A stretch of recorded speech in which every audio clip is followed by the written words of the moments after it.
오늘부터 제3장 AI 문서 작성 실무편입니다. 이력서부터 사업계획서까지 우리가 살면서 꼭 써야 하는 문서들을 AI와 함께 만드는 법을 알려드릴게요. 첫 번째 주제는 취업 준비의 첫 관문, 이력서와 자기소개서 작성입니다. 자기소개서요. 저도 비나면 앞에서 커서만 깜빡이는 거 1시간 쳐다본 적이 있거든요. 결국 저는 성실한 사람입니다로 시작했다가 지우고 또 쓰고. 그 고통 아는 분 많으실 거예요. AI가 그 첫 문장의 막막함을 덜어줍니다. 그런데 중요한 게 있어요. AI한테 도움을 요청하기 전에 먼저 재료를 준비해야 합니다. 재료요? 어떤 재료를 말씀하시는 건가요? 내 경험을 구체적으로 메모해두는 겁니다. 동아리 활동했음 이렇게만 쓰면 안 되고요. 영어 토론 동아리에서 2년 동안 활동하면서 전국 대회에 나가서 3등 안에 들었다. 이렇게 숫자랑 구체적인 사실을 넣어야 해요. 그러면 AI한테 자기소개서 써줘. 이 한마디만 하면 안 되는 거죠? 그건 식당에 가서 맛있는 거 주세요 하는 거랑 같아요. 나는 대학교 광고 동아리에서 인스타그램 계정을 운영했고 팔로워를 500명에서 3000명으로 늘렸어. 이 경험으로 마케팅 직무 자기소개서를 500자로 써줘. 이렇게 구체적으로 말해야 AI가 제대로 된 글을 만들어줍니다. 스타기법이라는 것도 있다고 들었는데 그건 뭔가요? 상황, 과제, 행동, 결과 이 네 가지를 순서대로 정리하는 겁니다. 예를 들어 편의점 아르바이트를 했다면요. 상황은 매출이 석 달 연속 떨어지고 있었다. 과제는 매출을 다시 올려야 했다. 행동은 근처 학교 학생들 대상으로 도시락 세트 행사를 기획하고 SNS로 홍보했다.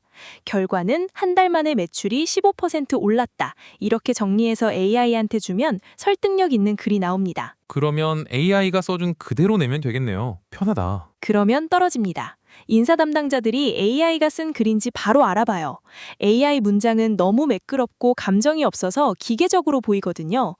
저는 팀 프로젝트에서 소통의 중요성을 느꼈습니다. 이런 문장 있잖아요. 이걸 팀원들과 매주 회의하면서 서로 의견을 나누니 프로젝트가 훨씬 수월했습니다. 이렇게 내 말투로 바꿔야 합니다.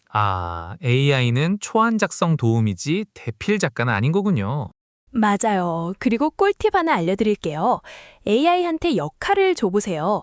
너는 대기업 인사 담당자야. 내 자기소개서를 읽고 부족한 점을 알려줘. 이렇게 요청하면 AI가 면접관처럼 피드백을 줍니다. 리더십을 발휘했다는 말만 있고 구체적인 사례가 부족해요. 갈등을 해결한 방법을 더 자세히 쓰세요. 이런 식으로요. 저는 회사마다 자기소개서를 다르게 써야 한다는 말도 있던데요. 같은 경험이라도 회사가 원하는 인재상에 맞춰 강조점을 달리해야 해요. 마케팅 직무면 브랜드와 데이터 분석을 강조하고 서비스 기획 직무면 사용자 경험과 서비스 개선을 중심으로 쓰는 거죠. AI한테 같은 경험을 회사별로 다른 버전으로 만들어달라고 요청할 수 있습니다. 마지막으로 꼭 기억하실 게 있어요. AI가 아무리 멋진 문장을 만들어줘도 내가 하지 않은 일은 적으면 안 됩니다. 면접에서 질문 받으면 답을 못해요. 내 나이와 경험에 맞는 솔직하고 자연스러운 글, 그게 가장 좋은 자기소개서입니다. 자, 이번에는 이메일과 비즈니스 문서 작성 이야기를 해볼게요. 회사에 입사하면 하루에도 몇십 통씩 이메일을 쓰고 보고서를 만들잖아요. 저는 친구한테 카톡 보내듯이 쓰면 안 되나 싶은데 그러면 큰일 나는 거죠? 네, 큰일 납니다. 신입사원들이 제일 어려워하는 게 이 부분이에요. 정해진 형식이 있고 예의를 지켜야 하거든요. AI는 이런 비즈니스 문서의 틀을 잡는데 정말 쓸만합니다. 예를 들어 다음 주 회의 시간을 월요일 오후 2시로 바꾸고 싶다. 거래처 부장님께 보낼 정중한 이메일 써달라고 하면요. AI가 회의 일정 변경 요청의 건이라는 제목까지 붙여서 예의 바른 본문을 만들어줍니다. 제목을 뭐라고 쓸지부터 막막했는데 그것도 알아서 해주는 거군요. 맞아요. 업무 이메일은 크게 세 가지로 나뉘는데요. 뭔가를 부탁하는 요청 이메일, 진행 상황을 알리는 보고 이메일, 그리고 내용을 확인하는 확인 이메일이에요. 어떤 종류든 핵심은 같습니다. 목적이 첫 줄에 나와야 해요. 받는 사람이 바쁘니까요. AI한테 이메일을 부탁할 때는 5가지를 한꺼번에 알려주세요. 상황, 상대방, 목적, 원하는 행동, 마감일. 예를 들면 이렇게요. 거래처 담당자에게 계약서 초안을 보냈고 1월 5일까지 검토 의견을 달라고 요청하는 메일을 써달라. 문장 길이는 짧게, 존댓말로, 핵심은 3줄 안에. 어종 문제도 있지 않아요? 빨리 주세요 하면 좀 무례하게 들릴 수 있잖아요. 바로 그 문제예요. 빨리 주세요 라고 쓰면 상대방 기분이 상할 수 있거든요. 가능하시면 이번 주 금요일까지 회신 부탁드립니다. 이렇게 바꾸면 같은 말인데 훨씬 부드럽잖아요. AI는 이런 완충 표현을 잘 찾아줍니다. 이메일은 알겠고요. 제안서나 기획안 같은 건 어떻게 해요? 제안서는 논리적인 구조가 생명이에요. 아이디어는 좋은데 문서를 어떻게 시작할지 모르겠다. 그럴 때 AI한테 목차를 잡아달라고 하세요. 신제품 홍보를 위한 유튜브 영상 제작 기획안을 쓸 건데 목차를 구성해달라고 하면요. 기획 배경, 목표, 세부 실행 계획, 예상 예산, 기대 효과 순서로 뼈대를 세워줍니다. 공공기관이나 기업이 프로젝트를 맡길 업체를 찾을 때 요청서라는 걸 발표하는데요. 이 문서에 프로젝트 목표, 예산, 평가 기준이 다 적혀 있어요. 이걸 AI한테 보여주고 핵심 키워드 10개를 찾아달라. 평가위원들이 중요하게 볼 부분을 정리해달라고 하면 됩니다. 보고서는요? 상사한테 보고할 때 길게 쓰면 읽지도 않을 것 같은데요. 정확합니다. 보고서가 길면 읽는 사람이 중간에 포기해요. 그래서 보고서는 요약부터 시작해야 합니다. AI한테 한 페이지 요약을 먼저 쓰게 하고 그 아래에 본문을 붙이세요. 결론이 먼저, 근거는 나중에. 학교에서 배운 글쓰기랑 반대예요. 회의록 정리할 때도 AI가 큰 도움이 됩니다. 긴 회의 녹음을 글로 바꾸고 나서 이 내용을 요약해서 회의록으로 만들어달라고 하면요. 중요한 결정사항과 앞으로 해야 할 일을 깔끔하게 정리해줍니다. 사람이 일일이 받아 적던 시간이 확 줄어요. 그러면 AI가 만든 문서를 그냥 보내도 되는 건가요? 안 됩니다. 중요한 문서는 반드시 사람이 검토해야 해요. 숫자가 맞는지, 회사 정보가 정확한지 확인하세요. AI는 가끔 없는 회사 이름이나 제품명을 그럴듯하게 만들어내기도 하거든요. AI가 초안을 만들고 사람이 다듬는다. 이게 가장 좋은 방식입니다. 여기서 우리 음악 듣고 와서 계속하죠. 이 방송은 김경진 변호사가 제공하는 방송입니다.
다시 이어가겠습니다.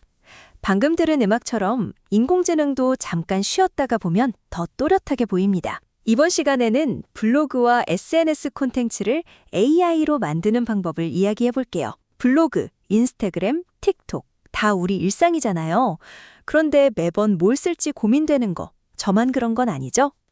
저 완전 그래요. 블로그 시작한다고 큰 소리 쳤는데 3편 쓰고 한 달째 방치 중입니다. 그 3편째 벽 다들 겪어요. 주제가 안 떠오르는 거잖아요. 이럴 때 AI한테 물어보면 됩니다. 20대 대학생들이 관심 있을 여름방학 여행 주제 10가지 추천해 달라고요. 그러면 쏟아져 나와요. 그 주제는 됐다 치고 제목이 문제예요. 저는 항상 제주도 여행 후기 이런 식으로 써요. 그 제목이면 클릭하기 전에 이미 지루해지거든요.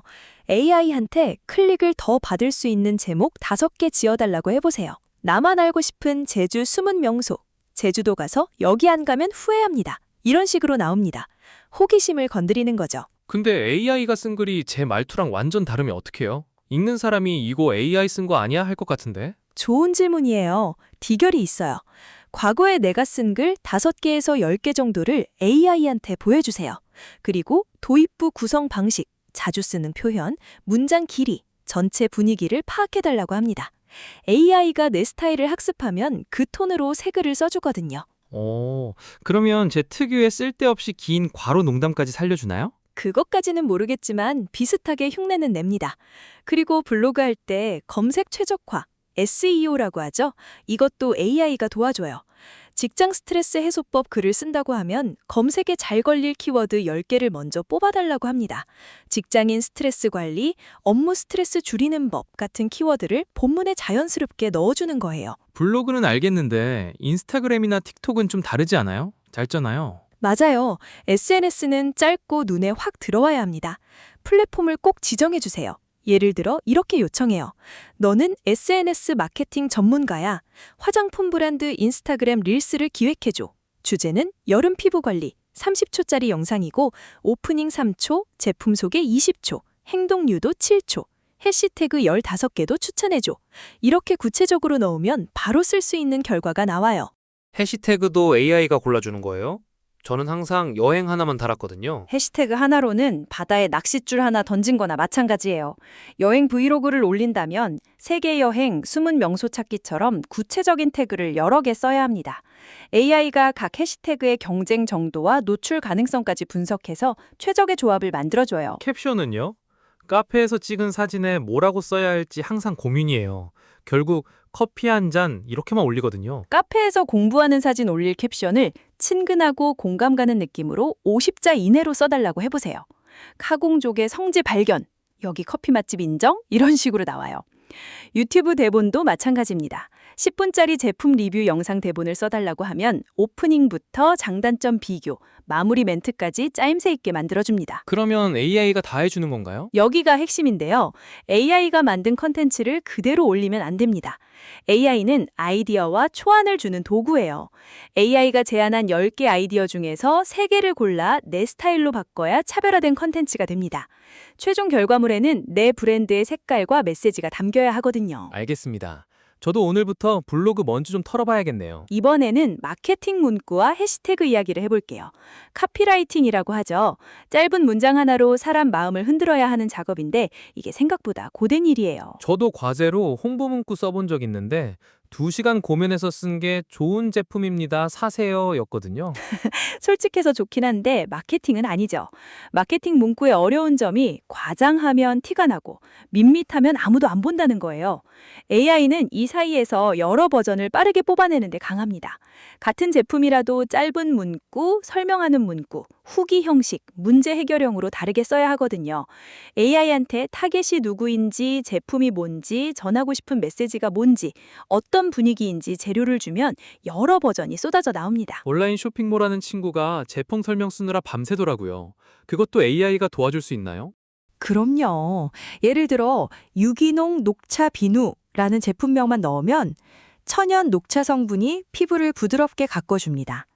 합성 화학물질 없이 만든 친환경 비누로 온 가족이 안심하고 사용할 수 있습니다. 이런 설명이 바로 나옵니다. 마케팅 문구에는 구조가 있어요. 3단계인데요. 후킹, 첫 문장으로 시선을 잡는 겁니다. 본문, 구체적인 정보나 혜택을 알려주는 거고요. 행동 유도, 지금 바로 확인하세요 같은 문장으로 다음 행동을 이끌어내는 겁니다. 그래서 인스타그램에 들어가면 첫 줄이 항상 자극적이었던 거군요. 이 방법 몰랐으면 손해, 이런 식으로요. 맞아요. AI한테 운동화 신제품 인스타그램 게시물 써달라고 하면서 후킹, 특징 3가지, 행동 유도 넣어달라고 하면요. 발이 편한 운동화를 찾고 있다면 이렇게 시작해서 경량 소재, 통기성 메쉬, 충격 흡수 이런 특징을 넣고 프로필 링크에서 할인 쿠폰 받으세요로 끝내줍니다.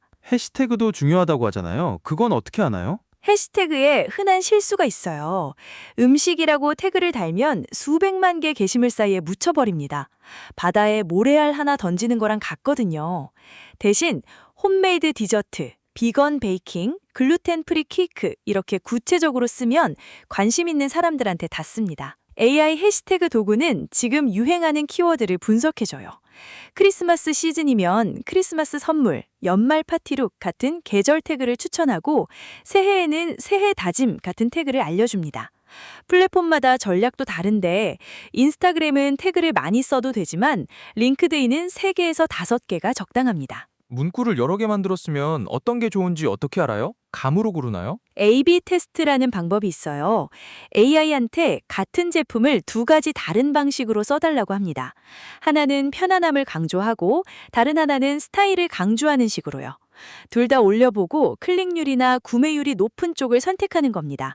감이 아니라 숫자로 판단하는 거죠. AI가 써주면 그냥 바로 올려도 되는 건가요? 여기서 조심할 게 있어요. 건강, 의료, 금융, 투자, 법률 같은 분야는 표현 하나가 법에 걸릴 수 있습니다. 완치, 무조건, 100% 같은 단어를 AI가 습관처럼 넣을 수 있거든요. 그래서 AI한테 과장 표현 금지, 확정 표현 금지, 근거 없는 비교 금지라는 조건을 꼭 걸어줘야 합니다. AI가 만든 문구는 반드시 사람이 한번 확인하고 올리세요. 여기서 우리 음악 듣고 와서 계속하죠. 이 방송은 김경진 변호사가 제공하는 방송입니다.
다시 이어가겠습니다.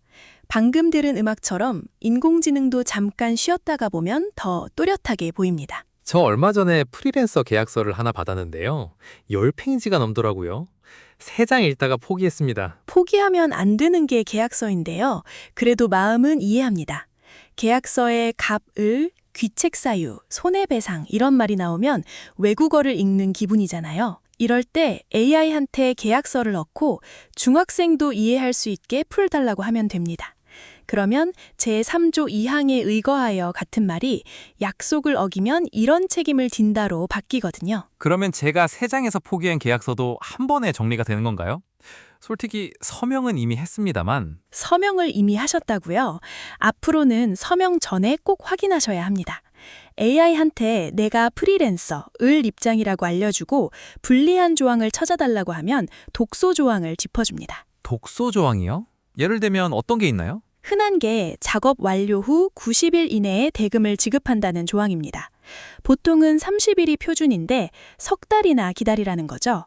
AI가 이건 너무 길다고 알려줍니다. 또 하나, 계약 해지 시 위약금이 계약금의 50%라는 조항도 자주 나옵니다. AI가 과도한 위약금이라고 경고해주고요.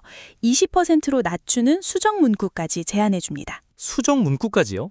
그러면 AI가 제 편 변호사 노릇을 해주는 셈이네요. 재밌는 건 같은 계약서라도 내가 파는 사람인지 사는 사람인지에 따라 주의할 점이 다르다는 겁니다. AI한테 매도인 입장에서 검토해달라, 매수인 입장에서 검토해달라 이렇게 지정할 수 있어요. 영어로 된 계약서를 받았을 때는요? 해외 거래를 하는 분들도 있을 텐데요. 외국어 계약서도 됩니다. 영어든 중국어든 AI한테 넣으면 한국어로 번역하면서 조항별로 설명까지 해줍니다. 그리고 간단한 계약서 초항을 만들 때도 쓸 수 있어요. 작업 내용, 기간, 금액, 수정 횟수 같은 조건을 알려주면 기본 양식을 잡아줍니다. 그러면 법률 용어를 물어볼 때도 쓸 수 있겠네요. 불가항력이 뭔지 이런 거요? 그렇습니다. 근로기준법에서 연차 휴가가 어떻게 되어 있는지, 임대차 계약서에 꼭 들어가야 할 항목이 뭔지 이런 질문도 검색 엔진보다 깔끔하게 정리해줍니다. 다만 꼭 기억하실 게 있습니다. AI는 변호사가 아닙니다. 오래된 법령을 참조하거나 판례를 잘못 해석할 수 있고요. 법적 책임도 지지 않습니다. 큰 금액이 걸린 계약이나 부동산, 형사사건은 반드시 진짜 변호사와 상담하셔야 합니다. 그렇군요. AI가 읽어주고 위험한 데를 짚어주면 그 다음 판단과 서명은 제 몫이라는 거죠. 아까 서명부터 한 건 반성합니다. 저 얼마 전에 온라인으로 산 물건이 가짜였거든요. 환불해달라고 했더니 판매자가 전화를 안 받아요. 이럴 때 어디다 뭘 써야 하는지도 모르겠고. 그런 상황이 바로 오늘 주제입니다. 공문서와 민원서류 작성이에요. 살다 보면 세무서에 이의를 제기하거나 진정서를 쓰거나 정부에 정보 공개를 요청할 일이 생기잖아요. 이런 문서는 일반 편지와 달라서 정해진 형식과 용어를 맞춰야 합니다. 형식이 틀리면 접수가 안 된다면서요. 내용은 맞는데 칸을 잘못 채웠다고 돌려보낸다니 좀 억울하죠. 그래서 AI가 좋은 도구가 되는 겁니다. 먼저 공문서 종류부터 정리해 볼게요. 진정서는 억울한 일을 당했을 때 수사기관이나 감독기관에 조사를 요청하는 문서고요. 탄원서는 재판받는 사람을 위해 선처를 부탁하는 문서입니다. 소명서는 내가 잘못하지 않았다는 걸 설명하는 거고, 이의신청서는 행정기관 결정에 다시 판단해달라고 요청하는 문서예요. 저는 솔직히 진정서랑 탄원서 차이도 몰랐어요. 그냥 다 억울할 때 쓰는 거 아닌가 했거든요. 정보공개 청구서도 있습니다. 정부나 공공기관이 갖고 있는 정보를 보여달라고 요청하는 문서예요. 우리 동네 예산이 어디에 쓰였는지, 특정 사업 계약 내용이 뭔지 알고 싶을 때 시민으로서 청구할 수 있습니다. 예전에는 이런 서류를 쓰려면 행정사나 변호사에게 돈을 내고 부탁해야 했는데 이제 AI로 초안을 만들 수 있게 된 거죠. 아까 가짜 상품 얘기로 돌아가면요. 경찰에 진정서를 내고 싶은데 AI한테 어떻게 말하면 될까요? 이렇게 말하면 됩니다. 나는 온라인 쇼핑몰에서 가짜 상품을 샀고 환불 요청했는데 판매자가 연락을 안 받는다. 구매 날짜는 몇 월 며칠이고 상품명은 뭐고 금액은 얼마다. 이 상황을 경찰에 알리는 진정서를 써달라. 이렇게 사실관계를 넣어서 요청하면 AI가 제목부터 진정인 정보, 피진정인 정보, 진정 취지, 진정 이유, 증거자료 목록, 결론 순서로 정리해줍니다. 세금 문제도 되나요? 세무서에서 세금 더 내라는 통지가 왔는데 납득이 안 될 때 그 이의신청서라는 걸 쓰고 싶거든요. 됩니다. 예를 들어 세무서에서 종합소득세를 더 내라고 했는데 그해 병원비를 많이 써서 의료비 공제가 빠진 것 같다. 이 내용으로 이의신청서를 써달라고 하면 AI가 관련 세법 조항을 인용하면서 논리적으로 정리해줍니다. 어떤 서류가 필요한지 모를 때도 AI한테 물어보면 돼요. 1인 온라인 쇼핑몰을 시작하려면 뭘 내야 하냐고 하면 통신판매업 신고나 사업자 등록 같은 절차를 알려줍니다. 서류 안내 창구가 AI 인셈이네요. 번호표 뽑고 기다릴 필요도 없고. 민원 서류를 쓸 때 핵심이 하나 있는데요. 6하 원칙입니다. 누가, 언제, 어디서, 무엇을, 어떻게, 왜 이걸 명확하게 넣어야 합니다. 너무 화가 났습니다. 이런 감정 표현보다는 몇 년, 몇 월, 며칠, 몇 시에 어디서 상품을 구매했는데 며칠 뒤 열어보니 광고와 다른 제품이었다. 이렇게 쓰는 게 훨씬 효과가 있어요. AI한테 감정 표현은 빼고 사실 중심으로 써달라고 조건을 붙이면 됩니다. 화가 나면 감정부터 쏟아내게 되는데 그러면 오히려 설득력이 떨어지는 거군요. 맞아요. 그리고 증거자료 정리도 빠뜨리면 안 됩니다. 영수증, 계약서, 대화 캡처, 사진 같은 것들이요. AI한테 이 민원에 첨부할 증거자료 목록을 만들어달라. 빠진 증거가 있으면 알려달라고 하면 점검까지 해줍니다. 한 가지 꼭 기억하실 점은 공문서는 법적 효력이 있는 경우가 많다는 겁니다.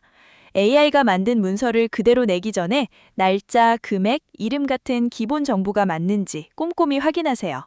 중요한 민원이라면 AI 초안을 바탕으로 관련 기관에 문의하거나 전문가 상담을 받는 게 좋습니다. AI가 초안을 잡아주고 사실 확인은 내가 한다. 이 순서만 지키면 관공서 서류 앞에서 쫄지 않아도 되겠네요. 여기서 우리 음악 듣고 와서 계속하죠. 이 방송은 김경진 변호사가 제공하는 방송입니다.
다시 이어가겠습니다. 방금 들은 음악처럼 인공지능도 잠깐 쉬었다가 보면 더 또렷하게 보입니다. 저 예전에 온라인으로 운동화를 샀는데 왼쪽이 260이고 오른쪽이 270이 온 적이 있어요. 고객센터에 전화했더니 확인해 보겠습니다 하고 사흘째 연락이 없더라고요. 짝짝이 운동하라니 그 답답함 많은 사람은 압니다. 오늘은 그런 상황에서 어떻게 답변해야 하는지 AI로 고객응대 문서를 만드는 법을 이야기해 볼게요. 쇼핑몰이든 서비스업이든 고객응대는 물건 파는 것보다 어렵습니다. 하루에 수십 건 문의가 쏟아지는데 하나하나 정성껏 답하기가 쉽지 않거든요. 여기서 AI가 큰 역할을 합니다. 가장 먼저 할 일은 자주 묻는 질문을 만드는 겁니다. 고객이 반복해서 묻는 걸 정리해두면 같은 대답을 10번, 20번 안 해도 되니까요. 배송 언제 오나요? 교환 어떻게 하나요? 사이즈 어떻게 되나요? 이런 질문이 매일 반복되겠죠? 맞습니다. AI한테 온라인 의류 쇼핑몰을 운영하는데 고객이 자주 물어볼 만한 질문 20개와 답변을 만들어 달라고 하면 됩니다. 배송기간, 교환 환불, 사이즈, 세탁법, 재입고까지 쫙 나옵니다. 그런데 진짜 어려운 건 화난 고객 대응 아닌가요? 자주 묻는 질문으로 해결 안 되는 불만 말이에요. 클레임 대응이 제일 까다롭습니다. 답변 한 줄 잘못 쓰면 상황이 더 커지거든요. AI한테 조건을 붙이면 됩니다. 공감 먼저, 그 다음 상황 확인, 해결책 제시, 재발 방지 약속. 이 4단계로 써달라고요. 예를 들어 배송된 상품이 파손됐다고 화가 난 고객이 있다면요. AI한테 사과하면서 교환 절차를 안내하는 답변을 써달라. 정중하지만 진심이 느껴지게 해달라고 하면 됩니다. 진심이 느껴지게라는 조건이 좋네요. 저도 예전에 항의했을 때 복사 붙여넣기 같은 답변 받으면 더 화났거든요. 사과문도 만들 수 있습니다. 서버 오류로 서비스가 멈췄다거나 상품 리콜이 필요할 때요. 어제 오후 2시부터 4시까지 서비스가 중단됐고 보상으로 포인트 1000점을 드린다는 공지를 써달라고 하면 됩니다.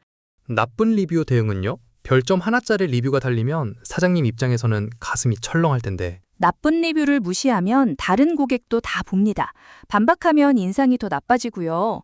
AI한테 방어적이지 않으면서 개선 의지를 보여주는 답변에 써달라고 하면 감사 표현과 개선 약속이 담긴 답변이 나옵니다. 채팅 상담용 응대 문구도 미리 만들어둘 수 있어요. 카카오톡이나 네이버 톡톡으로 상담할 때 인사말, 주문 확인, 배송 안내, 마무리 인사를 분류해서 30개쯤 만들어달라고 하면 바로 복사해서 쓸 수 있습니다. 외국인 고객한테는요? 영어로 답변해야 할 때도 있잖아요. 방금 만든 응대 문구를 영어로 번역해달라, 딱딱하지 않고 친근하게 해달라 하고 하면 끝입니다. AI 응대의 핵심은 일관성이에요. 누가 답변해도 같은 수준이 나와야 하니까요.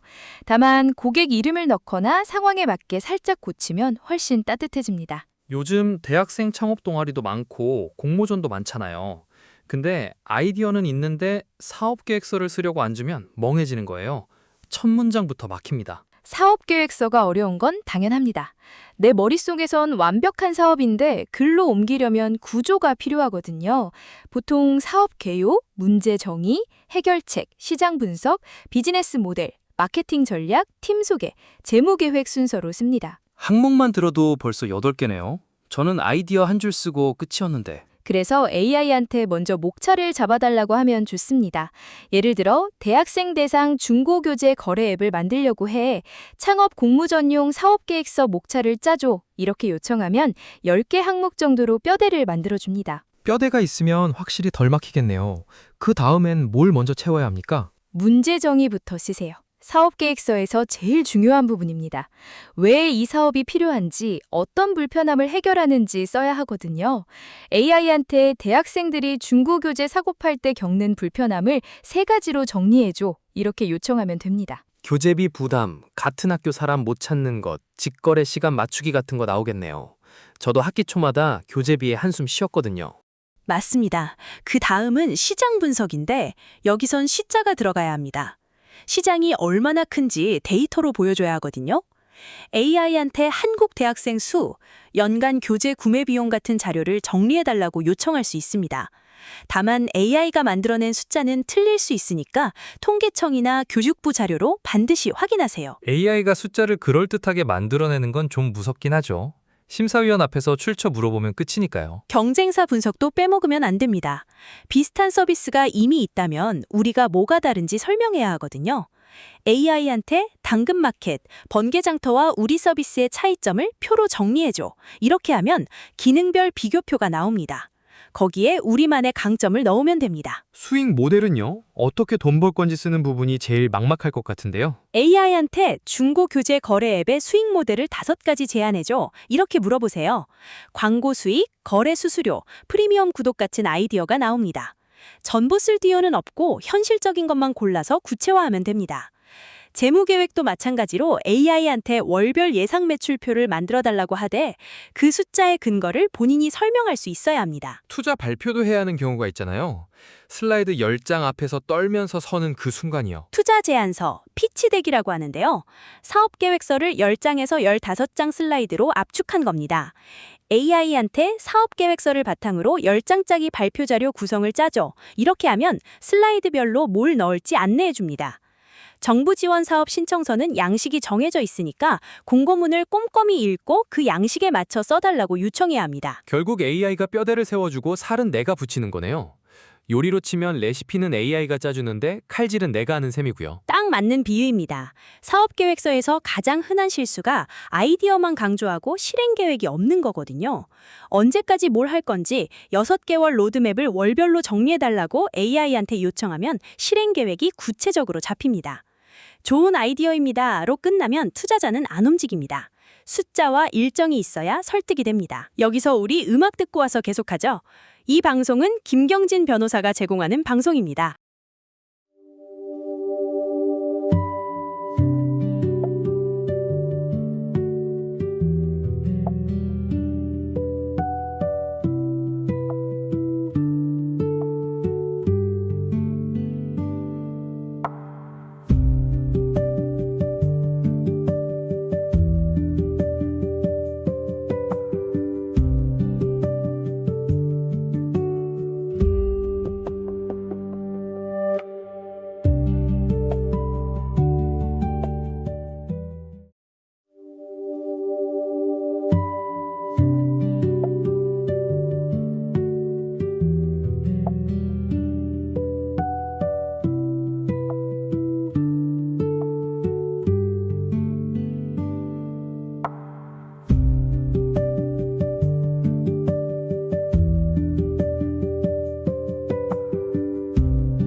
다시 이어가겠습니다. 방금 들은 음악처럼 인공지능도 잠깐 쉬었다가 보면 더 또렷하게 보입니다. 이번 소절은 대학생들에게 정말 실질적인 이야기입니다.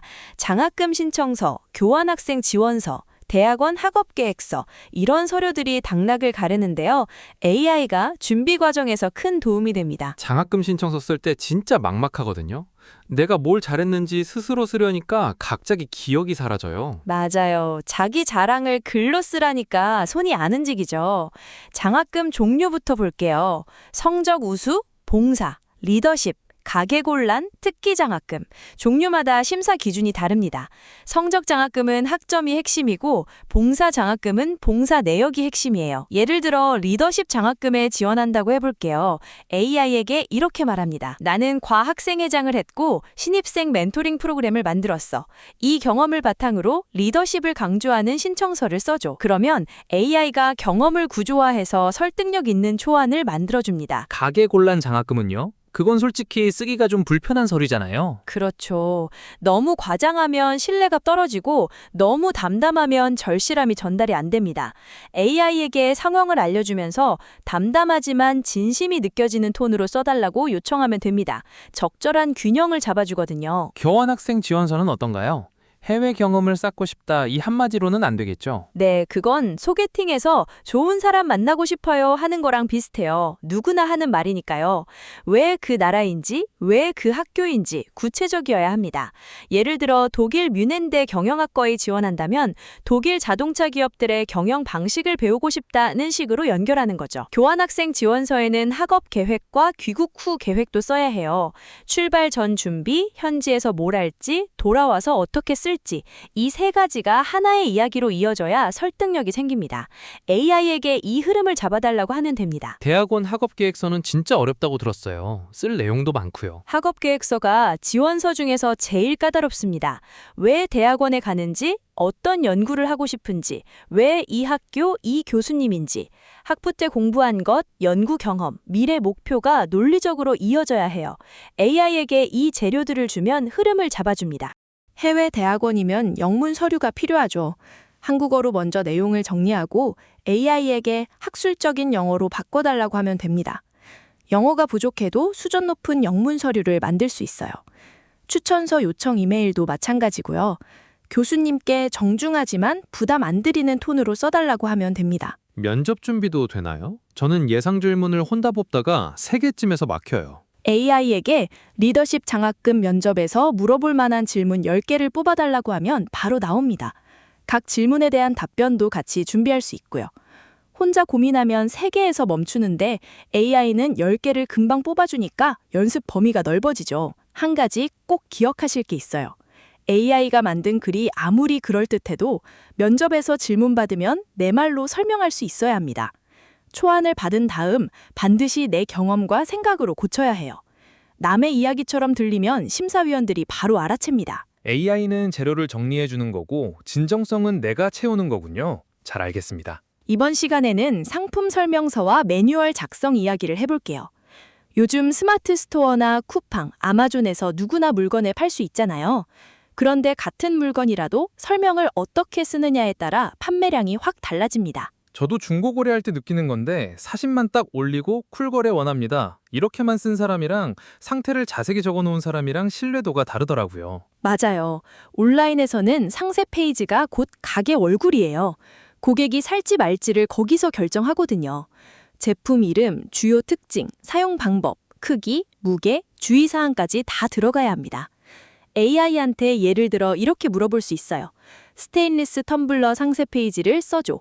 용량 500ml, 보온 12시간, 보냉 24시간, 20대, 30대 직장인 대상이야. 이렇게요. 상품명도 중요하지 않나요? 검색이 안 되면 아무도 못 찾을 테니까요. 그렇죠. 상품명에는 고객이 검색창에 입력할 만한 단어가 들어가야 해요. AI한테 스마트 스토어에서 검색 잘 되게 키워드 많이 넣어서 상품명 지어줘 라고 하면 대용량 스테인리스 텀블러 500ml 보온 보냉 직장인 에코컵 친환경 물병 이런 식으로 나옵니다. 사람이 보기엔 좀 우스꽝스럽죠. 문장이 아니라 단어 나열 같으니까요. 그런데 온라인 쇼핑몰 상품명은 원래 그렇게 쓰는 거예요. 아, 저는 그동안 예쁜 텀블러 이런 식으로만 검색했는데 판매자 입장에서는 그 키워드를 다 넣어놔야 하는 거군요. 여기서 하나 꼭 기억하실 게 있어요. 상품 설명을 쓸 때 특징과 혜택을 구분해야 합니다. 특징은 제품의 객관적인 속성이에요. 보온 12시간 유지, 이게 특징입니다. 혜택은 그게 고객한테 어떤 좋은 점을 주느냐예요. 아침에 넣은 따뜻한 커피를 퇴근할 때까지 따뜻하게 마실 수 있습니다. 이게 혜택이죠. AI한테 이 제품 특징 5가지를 뽑고 각 특징이 고객에게 주는 혜택을 함께 써줘라고 하면 됩니다. 특징만 나열하면 스펙표 읽는 느낌이고 혜택까지 써야 마음이 움직이는 거네요. 상품 설명 말고 사용 설명서나 조립 매뉴얼도 AI가 도와줄 수 있어요. 전자제품이면 처음 연결하는 방법, 충전법, 버튼 사용법, 문제 해결까지 단계별로 정리해달라고 하면 됩니다. 가구처럼 조립이 필요한 제품이면 부품 목록, 조립 순서, 주의사항을 써달라고 하고 거기에 직접 찍은 사진을 붙이면 완성이에요. 조립 설명서 하면 떠오르는 게 있는데요. 이케아 가구 조립할 때 설명서 보면서 나사 3개가 남아서 멘붕 온 적 있거든요. 글이라도 정확하면 좀 낫겠죠? 나사가 남으면 성공이 아니라 실패인 거죠. 그리고 상품 설명 쓸 때 주의할 점이 있어요. 최고, 최초, 유일한 같은 과장 표현은 공정거래법에 걸릴 수 있습니다. 근거 없이 암 예방이나 다이어트 효과 같은 의료 표현을 쓰면 법적 문제가 생기고요. AI한테 공정거래법에 걸리지 않게 상품 설명을 검토해줘 라고 하면 위험한 표현을 찾아줍니다. 아, 법적인 부분까지 검토를 시킬 수 있군요. 해외 판매할 때 영어 상품 설명도 만들 수 있나요? 그럼요. 아마존이나 이베이에서 팔려면 영어 설명이 필요한데 AI한테 이 상품 설명을 영어로 번역해줘. 미국 고객이 좋아할 만한 표현으로 써줘 라고 하면 됩니다. 번역기를 졸리는 게 아니라 현지 문화에 맞게 바꿔주는 거예요. 한우 육포를 코리안 바베큐 스타일이라고 표현한다든지 고단백, 무첨가물 같은 키워드를 넣어준다든지요. 마지막으로 하나 더 알려드릴게요. 고객들이 자주 묻는 질문이 비슷하거든요. 사이즈가 어떻게 되나요? 언제 배송되나요? 세탁 가능한가요? 이런 질문이 반복됩니다. AI한테 예상 질문 20개와 답변을 미리 만들어달라고 하면 응대가 훨씬 빨라져요. 그리고 상품 설명은 한 번 쓰고 끝이 아니라 감성적 버전과 정보 중심 버전 두 가지를 만들어서 어떤 게 더 잘 팔리는지 비교해보는 것도 좋습니다. A/B 테스트까지 AI로 중계하는 거군요. 이거 진짜 1인 사업자한테 딱이겠는데요? 오늘 제3장 AI 문서 작성 실무를 처음부터 끝까지 함께 했습니다. 이력서, 이메일, 블로그, 마케팅 문구, 계약서, 공문서, 고객 응대, 사업계획서, 지원서, 그리고 방금 다룬 상품 설명서까지. 돌아보면 우리가 매일 쓰는 글의 거의 모든 영역이었어요. AI는 빈 화면 앞에서 첫 문장을 고민하는 그 시간을 줄여줍니다. 오늘 들은 방법 중에 딱 하나만 골라서 내일 써야 할 문서에 한번 적용해보세요. 한 문장이라도 직접 해보면 감이 옵니다. 오늘도 들어주셔서 감사합니다.